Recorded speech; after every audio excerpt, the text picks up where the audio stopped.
Story 1. Today's story is about something we've all done, booking an Airbnb. But let me just say, after what happened to me, I'm sticking to hotels from now on. This one still keeps me up at night.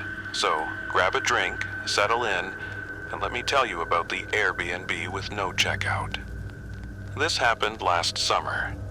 My friends and I decided to rent an Airbnb for a weekend getaway in this tiny, picturesque town.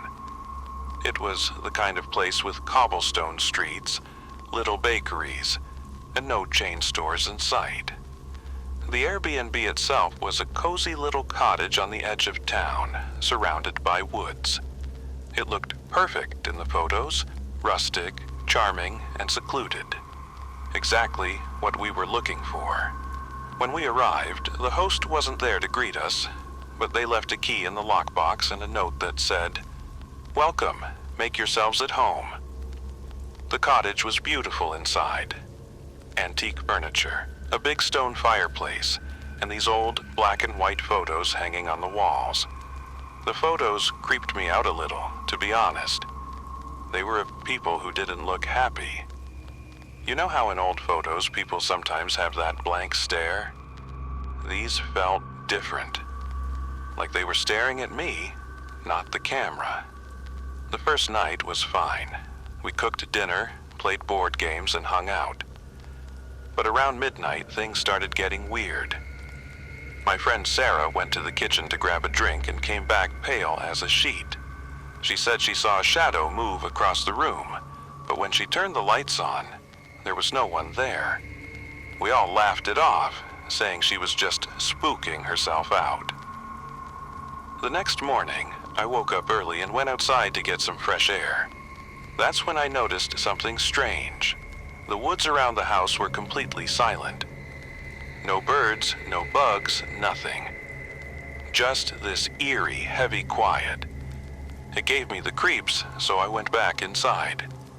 Later that day, things started escalating. The power flickered on and off randomly, even though the weather was fine. Doors we knew we'd closed were suddenly open. At one point, Sarah swore she heard whispering coming from one of the bedrooms, but when we checked, no one was there. That night, I woke up to the sound of footsteps in the hallway. I thought it was one of my friends, so I called out, "Who's there?" No answer. I grabbed my phone for light and peeked out of my room. The hallway was empty, but I could still hear the footsteps. They were heading toward the living room. I woke everyone up, and we decided we'd had enough. We packed our stuff and were ready to leave, but when we got to the front door, it wouldn't open. The lock wouldn't budge, no matter how hard we tried. Even the windows wouldn't open. It was like the house didn't want us to leave. That's when we heard it. A soft, rhythmic knocking. It was coming from inside one of the bedrooms. We stood frozen, staring at the closed door. None of us wanted to open it, but we couldn't just stand there. I mustered up all my courage, grabbed a fireplace poker, and opened the door. The room was empty, except for one thing. The mirror on the wall had words written on it, like they were scrawled in condensation. "You can't leave." We spent the rest of the night huddled together in the living room, too scared to sleep. At sunrise, the front door finally unlocked on its own. We bolted out of there and didn't look back. When we told the host what happened, they acted surprised, but I could tell they knew something. Later, we found out the house had a reputation. Guests reported strange experiences, but the reviews were always taken down. So, yeah, if an Airbnb seems too good to be true, maybe think twice before booking. You might not get to leave. Story 2. This story is about a road trip gone wrong in ways I still can't explain. It's about a place that shouldn't exist, and if you ever stumble across it, just keep driving. Trust me. So, let's get into it. This happened a few months ago. I was driving cross-country for a job interview, taking back roads because I thought it would be faster and more scenic. It was one of those long, lonely stretches of road where you can go miles without seeing another car. Late in the afternoon, my gas light came on. I figured I'd pull into the next town to fill up, but the miles kept ticking by and there was nothing but trees and empty road. Just as I started to panic, I saw a sign that said, "Welcome to Ashwood." A couple of miles later, I drove into this tiny town. It looked straight out of the 1950s. Small brick buildings, an old-fashioned diner, and a gas station with one pump.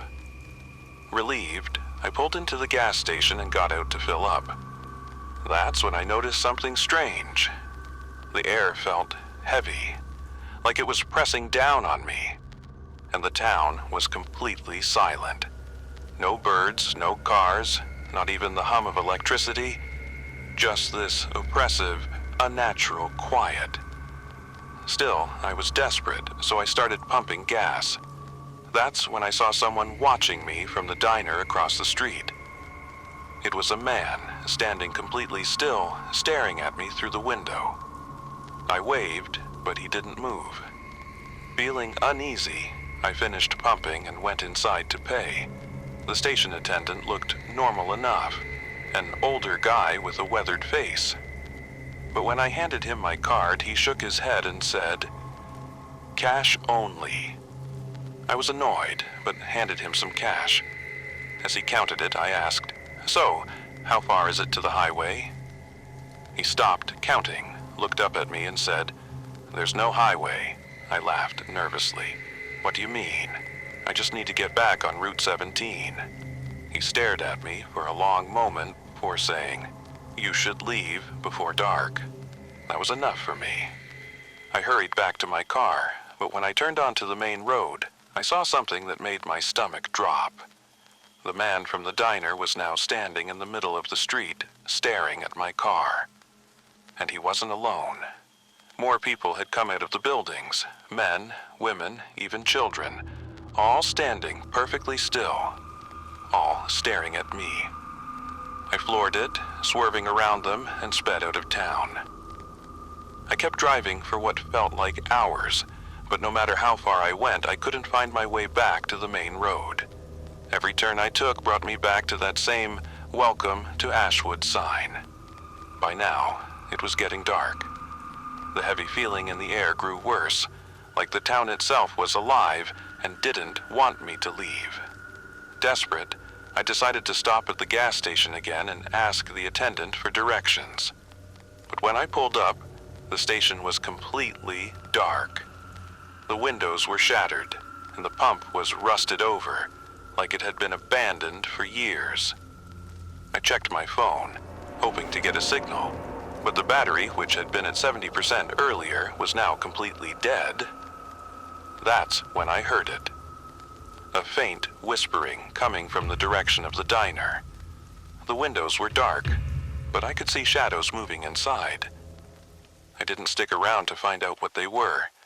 I jumped back in my car and started driving again, this time with no plan, no direction, just away. Eventually, the trees thinned, and I saw headlights in the distance. I followed them, and, to my relief, ended up back on a main highway. When I stopped at a rest area to catch my breath, I told a worker there about the town. She frowned and said, "There's no Ashwood around here. Closest town is 50 miles back." I pulled out my map to prove her wrong, but there was nothing. No Ashwood, no sign I'd ever been there. I don't know what I stumbled into that day, but one thing's for sure. If you ever see a town that feels wrong, trust your gut. Keep driving. Story 3. This story is about a New Year's tradition that went horribly wrong. You've probably heard of people making wishes or resolutions at midnight, but what if the thing you wished for didn't let you go? Let's dive in. This happened to me last New Year's Eve. I was at home, keeping it low-key, just watching movies and waiting for the ball to drop. Around 11:30, my best friend Rachel texted me a link to some New Year's superstition challenge. It was one of those chain message things, you know? The text said, "Want to see your future? At midnight, light a single candle, stare into a mirror, and make your wish. But be warned, don't look away until the candle burns out." Rachel and I always dared each other to do dumb stuff like this, so I decided to try it. It was harmless, right? I grabbed a small mirror from my bathroom and set it up on my coffee table. Then I lit a candle and turned off all the lights. The room was pitch black except for the flickering candlelight and my reflection in the mirror. As the countdown began on TV, I stared at myself in the mirror, trying not to blink. The room felt unnaturally still, like the air was thicker somehow. Midnight came, and I whispered my wish. It wasn't anything big, just that the new year would be better than the last.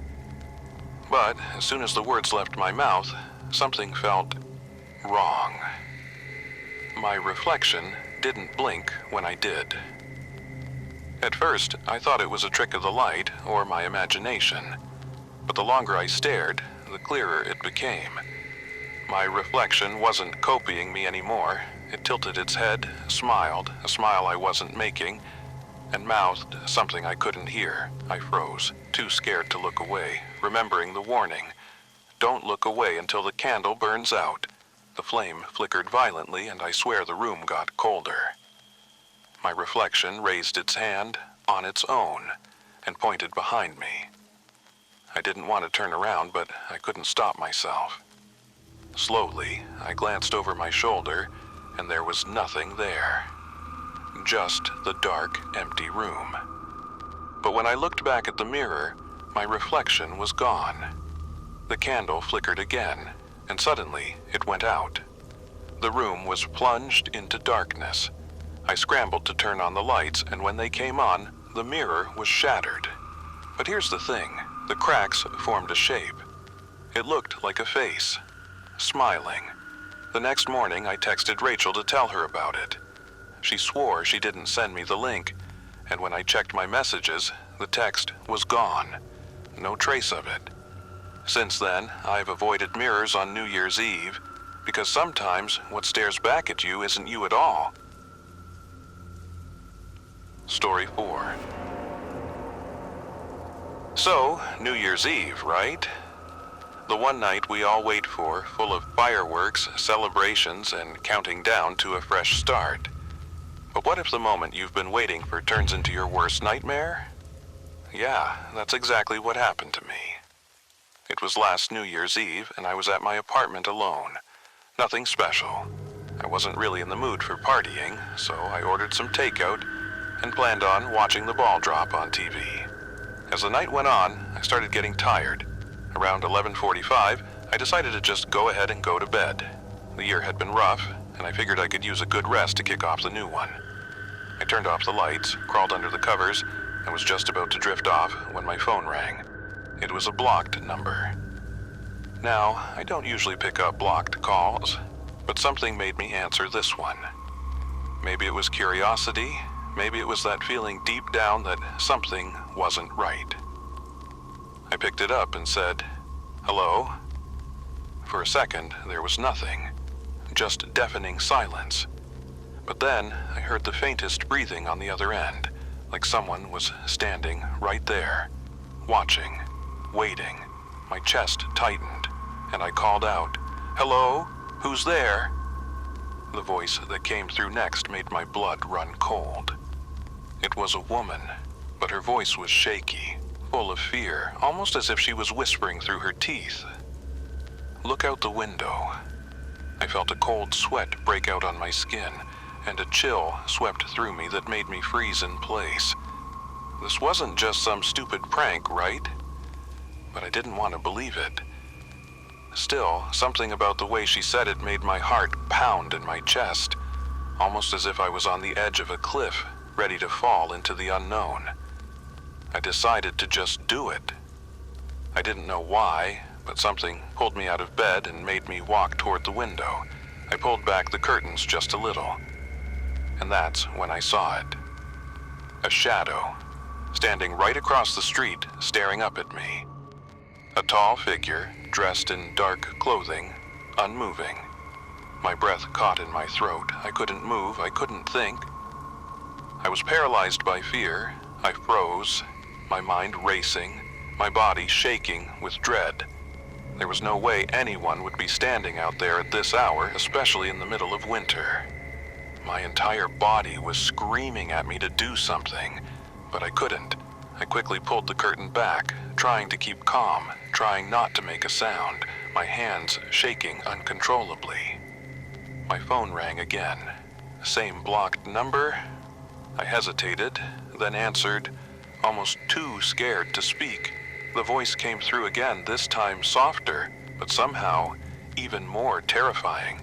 "Don't worry, they're gone now." I hung up the phone as fast as I could, my hands trembling so badly I almost dropped it. My heart was racing. I didn't want to go back to that window, but after what felt like an eternity of hesitation, something inside me told me I had to check again. I pulled the curtain back again, my stomach in knots. Nothing. The street was empty, no shadow, no figure, just the usual quiet of the neighborhood. But my mind couldn't let go of what I had just seen. Was it all a trick, or was it worse than that? I let out a breath I didn't realize I'd been holding. I thought it was over, but was it really? I looked down at my phone again and the screen flashed.